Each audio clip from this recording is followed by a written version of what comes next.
कार्यक्रम की अध्यक्षता कर रहे हमारे पार्टी के प्रदेश अध्यक्ष श्री सम्राट चौधरी जी, पार्टी के राष्ट्रीय महामंत्री श्री विनोद तावड़े जी, नेता प्रतिपक्ष श्री विजय कुमार सिन्हा जी, आपके स्थानीय सांसद और जिन्होंने अटल बिहारी वाजपेयी और श्री नरेंद्र मोदी दोनों की सरकारों में मंत्री के नाते काम किया, ऐसे मेरे 40 साल पुराने मित्र श्री रविशंकर प्रसाद जी, भारत सरकार के माननीय मंत्री श्री भानु प्रताप सिंह वर्मा जी, माननीय सांसद श्री धीरज शेखर जी, मंच पर बैठे तमाम नेतागण और पहली बार पटना लोकसभा के कार्यकर्ता इतनी बड़ी संख्या में यहाँ पर उपस्थित हैं। मित्रों, बहनों और भाई, मित्रों, कल ही लखीसराय में श्री अमित शाह जी का भाषण हुआ। वर्षा के बावजूद हजारों की संख्या में लोग मौजूद थे। उनके भाषण के बाद जदयू के लोग इतने बौखला गए कि अमित शाह के बारे में ऊट-पटांग बयान दे रहे। किसी ने कहा कि अगर हिम्मत है तो अमित शाह मुंगेर से चुनाव लड़कर देखना है। अरे भाई, मेरे महागठबंधन के मित्रों, अमित शाह को क्या जरूरत था मुंगेर आने की? लखीसराय का एक छोटा सा कार्यकर्ता दलन सिंह को हराने के लिए पर्याप्त है, उसके लिए किसी अमित शाह को आने की जरूरत नहीं। मेरे मित्रों कह रहे हैं कि कोई काम नहीं हुआ। दलन बाबू और जनता दल के मेरे नेतागण, ये मोकामा सिमरिया खगड़िया जो 4 लेन बन रही है, ये क्या केंद्र की बदौलत नहीं बन रही है? बिहार में 8 नए मेडिकल कॉलेजेस की स्वीकृति हुई है केंद्र के कारण।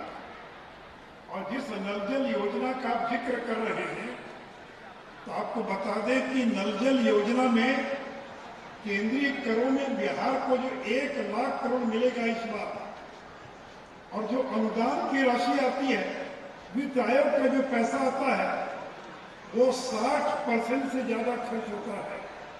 तो इस गुमान में मत रहिए कि नल जल योजना केवल स्टेट फंड से बन रही है, इसमें भी भारत सरकार का बड़ा योगदान है।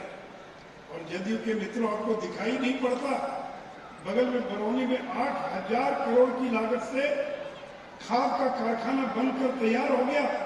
नीतीश जी अगर टीम का चश्मा लगा रखे हो तो एक अलग बात है। टीम के चश्मा लगाने वाले को विकास दिखाई नहीं पड़ेगा, लेकिन बिहार की जनता को विकास दिखाई पड़ रहा है। और ये वो नरेंद्र मोदी है जो छोटा काम करना भी जानता है और बड़ा काम करना भी जानता है। अगर नरेंद्र मोदी 11 करोड़ गरीबों के घर में शौचालय बनाना जानते हैं, तो अमेरिकी संसद को भी संबोधित करना जानते हैं।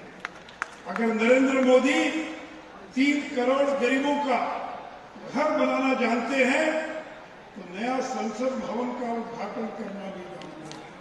ये है नरेंद्र मोदी। अगर 48 करोड़ गरीबों का जनधन खाता खुलवाना जानते हैं, तो राम मंदिर का निर्माण करना भी जानते हैं।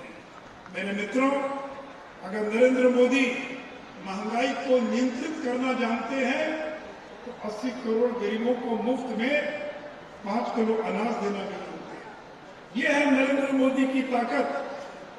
प्रयाग में जब कुंभ का मेला लगा, तो वहां जो सफाई कर्मचारी थे, जो दलित समाज से आने वाले थे, उन दलित समाज के सफाई कर्मचारियों का अगर पांव धोना नरेंद्र मोदी जानते हैं, तो सर्जिकल स्ट्राइक कर 40 का बदला 400 से भी लेना जानते हैं। ये है ताकत नरेंद्र मोदी की। अब तो नरेंद्र मोदी ने ऐलान कर दिया कि कॉमन सिविल कोड आएगा। हमारे विरोधी घबराए हुए हैं। मैं जानना चाहता हूं जनता दल यू के लोगों से, राजद के लोगों से, आपको क्या परेशानी है? और मैं यहाँ के कार्यकर्ताओं को से पूछना चाहूंगा, अगर हिंदू लड़की की शादी की उम्र 18 साल है और मुस्लिम लड़की की 16 साल है, तो क्या लड़का लड़की की एक उम्र होनी चाहिए कि नहीं होनी चाहिए? और अगर होनी चाहिए तो यही तो कॉमन सिविल कोड है। अगर हिंदू पति एक शादी करेगा तो मुस्लिम पति 4 शादी क्यों करेगा? अगर एक पति का अगर कानून बनता है तो क्या ये गुनाह है, कोई गलत है? तो एक पति का कानून, एक पत्नी का कानून होना चाहिए कि नहीं होना चाहिए? यही तो कॉमन सिविल कोड है मित्रों। तलाक का क्या समान कानून नहीं होना चाहिए? कोई 3 तलाक देकर किसी औरत को घर से निकाल देगा? क्या हिंदू मुसलमान सबों के लिए तलाक का समान कानून नहीं होना चाहिए? और तलाक के बाद क्या लड़की को गुजारा भत्ता नहीं मिलना चाहिए? अगर मुसलमानों में गुजारा भत्ते का प्रावधान नहीं है तो अगर कानून बनता है कि हिंदू हो मुसलमान हो, डाइवोर्स के बाद उसकी बेटी को, लड़की को गुजारा भत्ता मिलेगा, ये क्या कोई गुनाह है? मेरे मित्रों, गोद लेने का अधिकार हो, बच्चों की कस्टडी का अधिकार हो, संपत्ति में बराबरी का अधिकार हो, अगर हिंदू मुसलमान सिख ईसाई सबों के लिए अगर एक कानून बनता है, इसी में किसी को परेशानी क्यों होनी चाहिए? और से कान खोलकर सुन लीजिए मेरे विरोधी दल के नेतागण, आज न कल इस देश में समान नागरिक संहिता आएगी, कोई ताकत उसको रोक नहीं सकता। और नरेंद्र मोदी ने भोपाल में ऐलान कर दिया। और मेरे मित्रों, नरेंद्र मोदी देश के लिए जीते, नरेंद्र मोदी देश के लिए काम करते हैं। और आप किसके लिए काम करते हैं? परिवार के लिए काम करते हैं। नरेंद्र मोदी कहते कि देश प्रथम, और आपके लिए क्या है प्रथम? आपके लिए परिवार प्रथम है। नरेंद्र मोदी है जो 21 साल से बिना छुट्टी लिए 21 साल से लगातार दिन रात काम कर रहा है। और एक वो राहुल गांधी जिनको हर 2 महीने पर छुट्टियां मनाने के लिए विदेश जाना पड़ता है। एक नरेंद्र मोदी है जिन्होंने विदेशों में भारत का मान सम्मान बढ़ाने का काम किया। और दूसरी ओर कांग्रेस जैसे लोग हैं जो विदेशों में जाकर पाक और चीन प्रस्त लोगों से मिलते हैं और भारत के मान सम्मान को नीचे गिराने का काम किया है। और से मेरे मित्रों, मैं बिहार की जनता से यही कहना चाहूंगा और जानना चाहूंगा कि आपको प्रचंड बहुमत वाली सरकार चाहिए या 20 दलों वाली खिचड़ी सरकार चाहिए?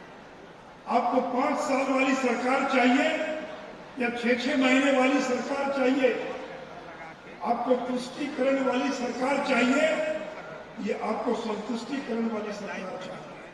आपको सबका साथ, सबका विकास वाली सरकार चाहिए या वोट बैंक की राजनीति करने वाली सरकार चाहिए?